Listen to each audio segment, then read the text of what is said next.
अस्सलाम वालेकुम dear brother sisters and family member, it's me Abdul Wahab with new episode. दोस्तों, जो आज का टॉपिक है ये मौलाना अब्दुस्तार ईदी से रिलेटेड है। मोहसिन इंसानियत मौलाना अब्दुस्तार ईदी साहब से जब एक बार पूछा गया कि आपको इतनी आपके साथ वाक़यात पेश आते हैं, लावारस बच्चों को लोग पंगूड़े में छोड़ जाते हैं। उनका एक पंगूड़ा मिशन था, उसमें वो कहते थे बच्चों को कत्ल मत करो, इस पंगूड़े में डाल जाओ। या आपके पास इतनी लाशें आती हैं, मसख शुदा लाशें आती हैं, लावारस लाशें आती हैं, तो आपको कभी किसी बात पर रोना नहीं आया? जिस तरह उनके काम ही ऐसे होते हैं ना, सैलाब में, ज़लज़ला ज़दगान, या कोई तबाही जहाँ हो रही हो, प्लेन क्रैश कर गया, या कोई इस तरह की मुसीबत में फंसे हुए लोगों की वो खिदमत करते थे। तो उनसे जब पूछा गया कि आपको कभी किसी बात पे तरस नहीं आया या आपको रोना नहीं आया, तो एक होता है ना, इंसान का दिल पिघल जाता है। तो उन्होंने कहा कि मैंने बहुत लाशें उठाई, मैंने कराची के बदतरीन हालात में मसख शुदा लाशें उठाई, बोरी बंद लाशें उठाई, बहुत बुरे बुरे हालात में उठाई, लेकिन मुझे कभी रोना नहीं आया। एक बार मुझे रोना आया, उसमें ये था कि मुझे मेरे रज़ाकार ने बताया कि एक लाश आई है, वो कराची के एक पोश इलाके से एक लाश आई है, तो वो लाश जो है वो पड़ी है, तो आप उसको देखें। तो कहते मैंने देखा, तो उसने बड़े उजले और वाइट कलर के कपड़े पहने हुए, बड़े उसकी शान व शौकत वाले कपड़े थे, उसके बाल सुनहरी बाल थे, और शक्ल से लग रहा था कि किसी बहुत बारोब शख्स का ये चेहरा होगा। फिर मुझे मेरे रज़ाकार ने बताया कि ये जो लाश है ये किसी पोश इलाके से मिली है, और वहाँ पे एक टैक्सी में एक शख्स ने हमें फ़ोन किया।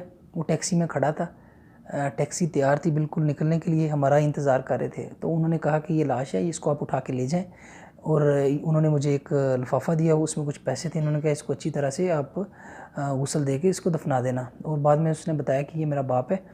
तो और ना उसी इसना में टैक्सी से एक आवाज़ आई, उन्होंने कहा कि आप जल्दी करो या इसी तकरीर में फ़्लाइट गुजर जाएगी। तो ये कह के वो मुझे पैसे पकड़ा के वो गाड़ी में बंदा बैठ के चला गया। फिर ईदी साहब कहते कि मैं उस लाश को बगौर देखने लगा, तो मुझे लगा कि लाश जो है वो मुझे कह रही है कि ईदी साहब आप इतनी लाशों के वारिस बन जाते हैं, आप मेरे भी वारिस बन जाएं। तो मैंने दिल में फ़ैसला कर लिया कि इस लाश को मैं अपने हाथों से गुस्ल दूंगा और अपने हाथों से दफनाऊंगा।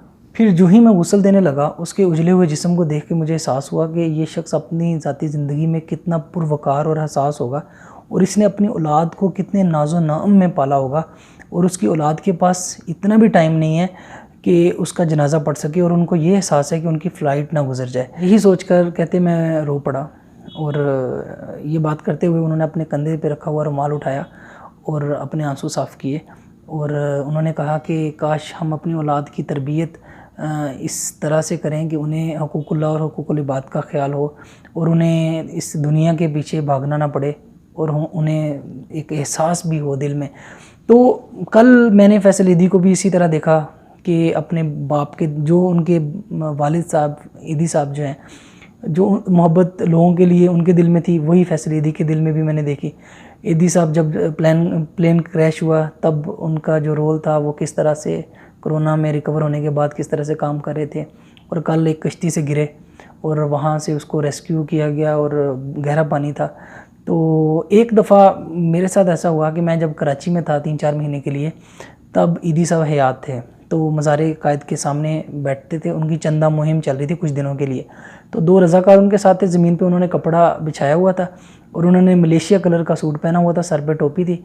तो वो बैठे वहाँ पे मांग रहे थे, चंदा मुहिम में लोगों से चंदा मांग रहे थे, क्योंकि उनका मजाज ही ऐसा था, चंदा मुहिम में वो मांग रहे थे। तो वहाँ से एक 4M बस चलती थी नीपो चुरंगी की तरफ, तो वहाँ पे डोमिनो एक इंस्टीट्यूट था, वहाँ मैं पढ़ने जाता था। तो मैंने उनको देखा, और ये सिर्फ उनको देखना ही मेरे लिए इतना मोतबर है कि अब कभी भी कोई वाक़या होता है तो मैं बड़ा प्राउडली कहता हूँ कि मैंने ईदी साहब को अपनी आंखों से देखा है। तो इसी तरह मेरे बच्चों के लिए भी मैं अपने बच्चों को कल बता सकूँगा कि मैंने ईदी साहब को ऐसे देखा है अपनी आंखों से। तो अल्लाह ताला उनके जहान को आसान करे, अगले जहान को अल्लाह ताला उनकी मग़फ़िरत फरमाए, और हमें भी उनके नक्शे कदम पे चलने की तौफ़ीक़ अता फरमाए। तो this is all about today topic. I hope you will like. Thank you so much. Have a nice day. Take care. अस्सलाम वालेकुम। बाय।